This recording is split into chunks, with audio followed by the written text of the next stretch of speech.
जीतेंगे हम, ये खुद से वादा करो। कोशिश हमेशा थोड़ा ज़्यादा करो। किस्मत भी रूठे पर हिम्मत न टूटे, मजबूत इतना अपना इरादा करो। तो एनर्जी बूस्टर आपका अपना channel quiz of the day with AJ में आपका स्वागत है। और आज है 29 अक्टूबर और आज मैं लेकर के आया हूँ जनरल साइंस का पार्ट 4। और जनरल साइंस का 3 वीडियो में ऑलरेडी अपलोड कर चुका हूं। अगर बाय चांस आपसे वो वीडियो मिस हो गया है तो तीसरे वीडियो का लिंक मैं इस वीडियो के डिस्क्रिप्शन में डाल दिया हूं, जा कर के आप ज़रूर से ज़रूर देख लो। क्योंकि हमारे वीडियो का एक एक क्वेश्चन काफ़ी इंपॉर्टेंट और सेलेक्टेड क्वेश्चन होता है, वो आपके आने वाले एग्ज़ाम में काफ़ी हेल्पफुल साबित होने वाला है। एग्ज़ाम चाहे कोई भी हो, अगर उसमें जनरल साइंस से रिलेटेड क्वेश्चन आया तो आपको हमारे वीडियो से एक दो क्वेश्चन तो कम से कम देखने को मिल ही जाएगा। तो बिना समय गवाते हुए चलते हैं हम अपने पहले क्वेश्चन की तरफ। तो हमारा पहला क्वेश्चन है, the heating element in A electric heater is made of which metal. विद्युत हीटर में तापन तत्व जो होता है, हीटिंग एलिमेंट, वो किस धातु का बना होता है? Option A copper, option B nichrome, option C lead, option D more than one of the above. तो हीटर आप लोग देखे होंगे, आपके घर में भी होगा। आप ये हीटर तो आप जानते ही होंगे। तो क्वेश्चन में यही कह रहा है कि ये जो वायर है ये किस चीज़ का बना होता है हीटर में। ठीक है, ये जो वायर है वो किस चीज़ का बना होता है? तो इसका जो राइट आंसर है वो है नाइक्रोम। इसका राइट आंसर क्या है? नाइक्रोम। ठीक है, चलते हैं अगले क्वेश्चन की तरफ। हमारा अगला क्वेश्चन है कि a steady current I steady current I, current को आई से फॉलो कर डिनोट करते हैं ना, वही कह रहा है कि a steady current I flows through an appliances of resistance R, the amount of heat produced by in time T is. मतलब कि एक स्थिर धारा I, ठीक है, प्रतिरोध R के एक उपकरण से प्रवाहित होती है तो समय t में इसके द्वारा उत्पन्न ऊष्मा की मात्रा क्या होगी? तो ऑप्शन ए है I square T by R। ठीक है, इस टाइप से लिखा हुआ है। ऑप्शन बी है I स्क्वायर RT। ठीक है, और दूसरा ऑप्शन है IT बाय R, और तीसरा और लास्ट ऑप्शन है मोर than one of the above. तो इसका जो राइट आंसर हो जाएगा वो हो जाएगा बी, I स्क्वायर RT। इसका राइट आंसर क्या है? I square RT। अब थोड़ा सा याद रहे इसके लिए हम लोग देख लेते हैं कि ये I स्क्वायर RT कैसे आ गया। तो आप थोड़ा सा देख लीजिए, एनर्जी प्रोड्यूस्ड ये फार्मूला होता है पावर इनटू टाइम। और पावर का जो फार्मूला होता है, पावर वो विद्युत, ये क्या है, पोटेंशियल डिफरेंस वोल्टेज और current V I, P equal to क्या होता है? वी आई, विभवांतर और विद्युत धारा दोनों का मल्टीप्लाई जो होता है वो पावर होता है। ठीक है, तो यहाँ पे क्या किया, P के जगह पे VI लिख दिया, मतलब कि ये हीट एनर्जी जो है VIT हो गया। और ओम्स लॉ आप लोग 10th में अच्छे से पढ़े होंगे, V इक्वल टू IR। इसमें यहाँ पे इस V का वैल्यू जो है IR रख दिया और IT तो पहले से है। अब देखिए ये एक I दो I हो गया, मतलब I स्क्वायर RT, मतलब ये इसका राइट आंसर है I square RT, heat produced. ठीक है, तो ये क्वेश्चन काफ़ी शानदार है। अगर आप लोग एक दो एग्जाम दिए हैं तो ज़रूर आप देखे होंगे H equal to I square RT। Okay, चलते हैं अगले क्वेश्चन की तरफ। हमारा अगला क्वेश्चन है, which of the following vitamin help in blood clotting. Blood निम्नलिखित में से कौन सा विटामिन रक्त का थक्का जमने में मदद करता है? कि जैसे कि हम लोगों को कभी कट जाता है, कहीं कोई खरोच आ गया तो बहुत वो खून निकलने लगता है, कुछ समय बाद आप देखते होंगे कि वो खून आना बंद हो जाता है। तो किसके वजह से उसमें रक्त जो है सो खून वो जमना स्टार्ट हो जाता है, ब्लड क्लॉटिंग? तो ऑप्शन ए कह रहा है vitamin A, option B vitamin D, option C vitamin K, option D vitamin B. तो इसका जो राइट आंसर है विटामिन के। मतलब अगर किसी में विटामिन के कम मात्रा में है, विटामिन के की कमी है, तो अगर इन केस उसका कहीं पे कट फट गया तो उसका खून जल्दी बंद नहीं होगा, ठीक है, क्योंकि वो ब्लड क्लॉटिंग बनेगा नहीं। तो अगला क्वेश्चन की तरफ हम चलते हैं। हमारा अगला क्वेश्चन है the maximum number of electron on principal shells. एक मुख्य कोष पर इलेक्ट्रॉनों की अधिकतम संख्या कितनी होती है? Option A n square, option B n और option B 2n square, option D 3n square. तो इसका जो राइट आंसर है वो है 2n स्क्वायर। कितना होता है? 2n square.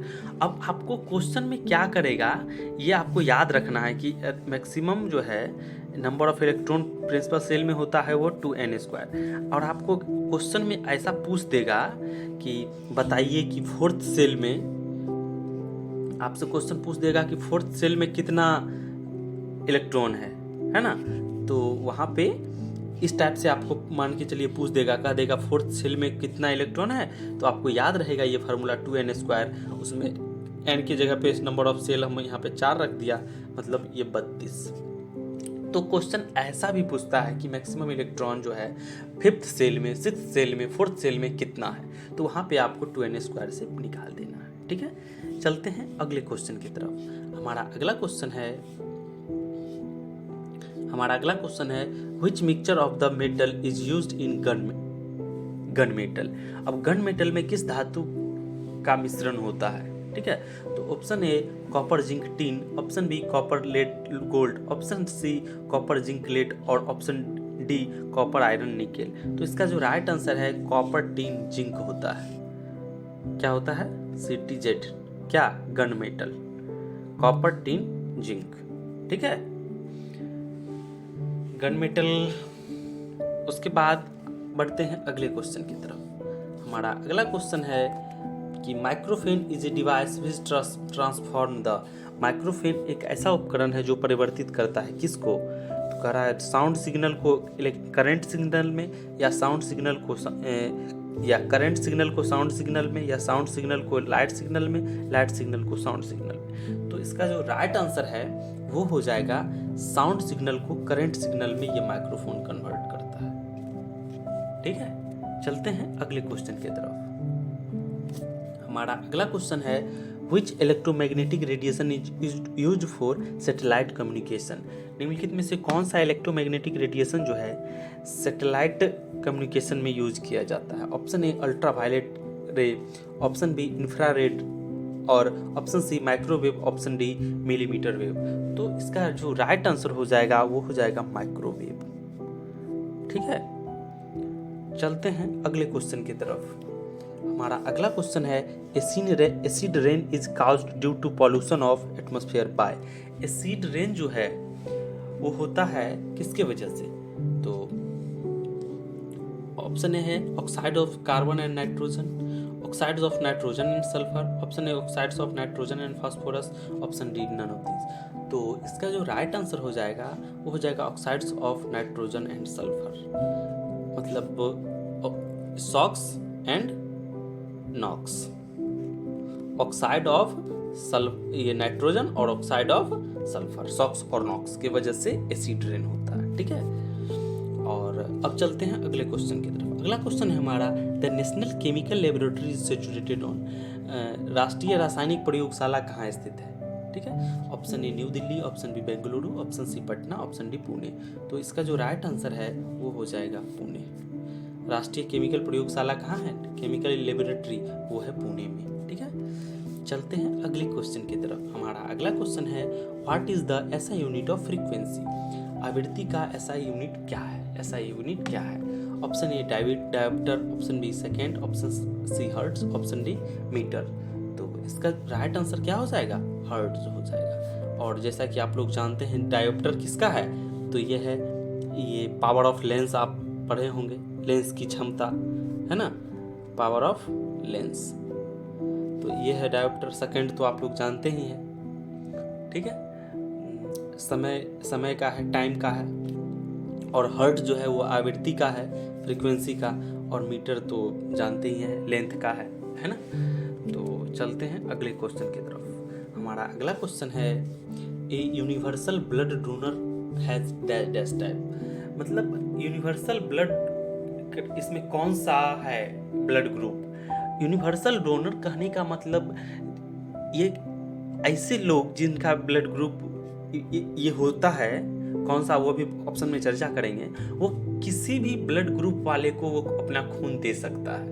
मतलब अगर ए रहे फिर भी, बी रहे फिर भी, ए बी रहे फिर भी, ए पॉजिटिव निगेटिव कुछ भी रहे किसी का, तो अगर ये यूनिवर्सल डोनर वाला अगर जिसका होगा तो वो उसको ब्लड दे सकता है। Option A O, option B A, option B B और ऑप्शन डी ए बी। तो जिसका ब्लड ग्रुप ओ होगा, जिसका ब्लड ग्रुप क्या होगा, ओ होगा, वो सबको ब्लड दे सकता है, सबको, किसी भी ब्लड ग्रुप वाले को ये ब्लड दे सकता है अगर ब्लड की कमी हो तो। ठीक है, तो अगर आपका ब्लड ग्रुप ओ है तो खाते पीते मस्त रहिए, क्योंकि कभी भी आपका खून खींचा जा सकता है। ठीक है, तो चलते हैं अगले क्वेश्चन की तरफ। हमारा अगला क्वेश्चन है modern periodic table is based on. Modern periodic table जो है किस पे आधारित है। ऑप्शन ए एटॉमिक नंबर पे, ऑप्शन बी मास नंबर पे, option C number of positron पे, option D number of neutron पे। तो इसका जो राइट आंसर हो जाएगा वो हो जाएगा एटॉमिक नंबर पे। ठीक है, एटॉमिक नंबर पे, एटॉमिक नंबर पे मॉडर्न वाला है। मॉडर्न पीरियोडिक टेबल जो है वो एटॉमिक नंबर पे है। वही अगर पूछ देगा आपको मेंडलीफ वाला तो वो मास नंबर पे है ना। तो ये भी क्वेश्चन पूछता है, मेंडलीफ वाला जो है मास नंबर पे है, द्रव्यमान संख्या पे, और मॉडर्न वाला जो है एटॉमिक नंबर पे। ठीक है, चलते हैं अगले क्वेश्चन की तरफ। अगला क्वेश्चन है an electric bulb having voltage 240 volt and current 0.6 ampere, तो पावर।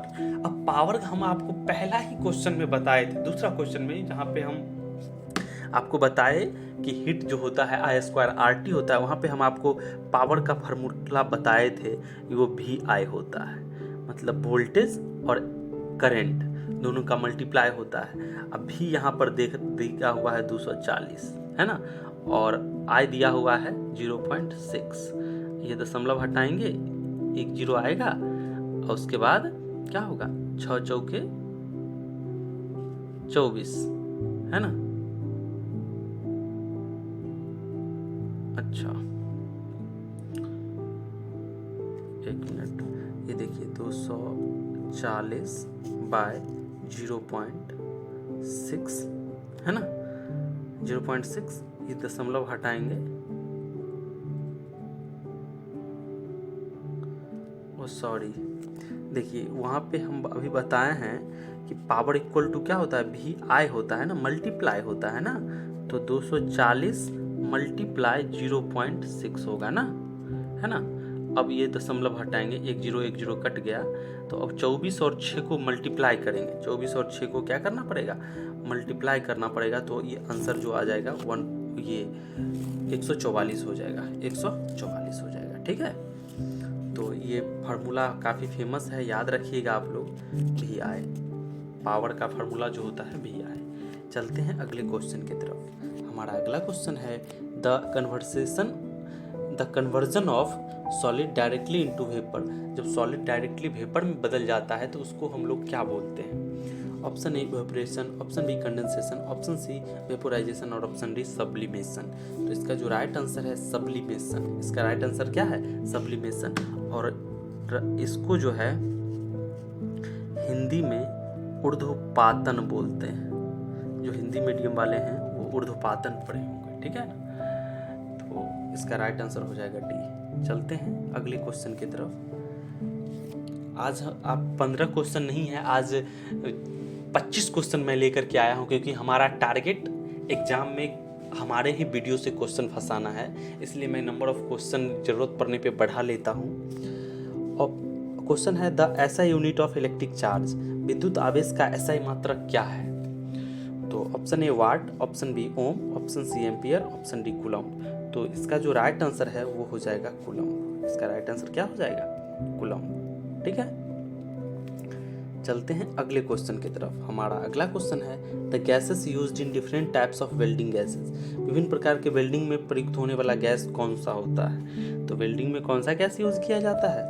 तो ऑप्शन ए कर रहा है oxygen and hydrogen, option B कर रहा है oxygen hydrogen acetylene and nitrogen, option C कर रहा है oxygen acetylene and argon, option D कर रहा है ऑक्सीजन और एसिटिलीन। तो इसका राइट आंसर डी है, उसमें जो है वो ऑक्सीजन और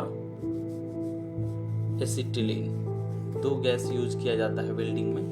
ठीक है, तो चलते हैं अगले क्वेश्चन की तरफ। हमारा अगला क्वेश्चन है galvanised iron sheet have coating of. जो गैल्वेनाइज्ड लोहे के शीट पे किसका कोटिंग चढ़ाया जाता है? ऑप्शन ए लेड का, ऑप्शन बी क्रोमियम का, ऑप्शन सी जिंक का, ऑप्शन डी टीन का। तो गैल्वेनाइजेशन में जो है ये जिंक का कोटिंग चढ़ाया जाता है। ठीक है, चलते हैं अगले क्वेश्चन की तरफ। हमारा अगला क्वेश्चन है the group of metal Fe मतलब आयरन, कोबाल्ट और निकल, फेकोनी है ना, ये किसका समूह का है? इसको क्या बोलते हैं? तो option A transition metal, option B main group metal, option C alkali metal, option D rare metal. तो इसका जो राइट आंसर है वो हो जाएगा ट्रांजिशन मेटल। ठीक है, FeCONI, फेकोनी मतलब क्या? आयरन, कोबाल्ट और निकेल याद करने के लिए बोल रहे हैं फेकोनी, तो उसको बोलते हैं हम लोग ट्रांजिशन मेटल, संक्रमण धातु।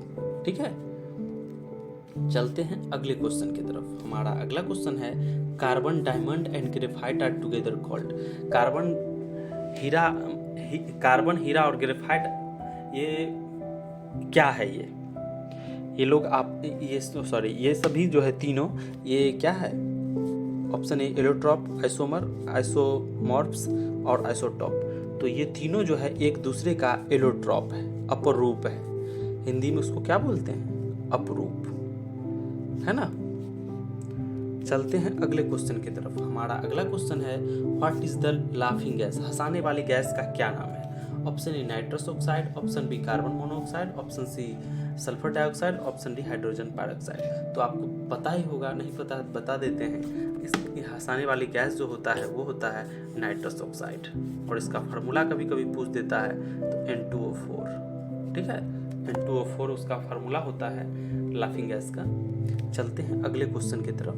हमारा अगला क्वेश्चन है bell metal. Bell metal is an alloy of, घंटा धातु किसका किसका मिश्रण है? ऑप्शन ए निकेल और कॉपर का, ऑप्शन बी जिंक और कॉपर का, ऑप्शन सी ब्रास और निकेल का, ऑप्शन डी टीन और कॉपर का। तो इसका जो राइट आंसर है वो हो जाएगा टीन और कॉपर का। ठीक है, चलते हैं अगले क्वेश्चन की तरफ। हमारा अगला क्वेश्चन है chlorophyll is a naturally occurring compound in which central metal is. Chlorine पढ़ दिए हम। क्लोरोफिल जो कि एक प्राकृतिक रूप से पाया जाने वाला यौगिक है, उसमें सेंट्रल मेटल कौन सा होता है? ठीक है, option A magnesium, option B bromine, option C helium, option D O2 oxygen. तो इसका जो राइट आंसर है वो हो जाएगा मैग्नीशियम। ठीक है, चलते हैं अगले क्वेश्चन की तरफ।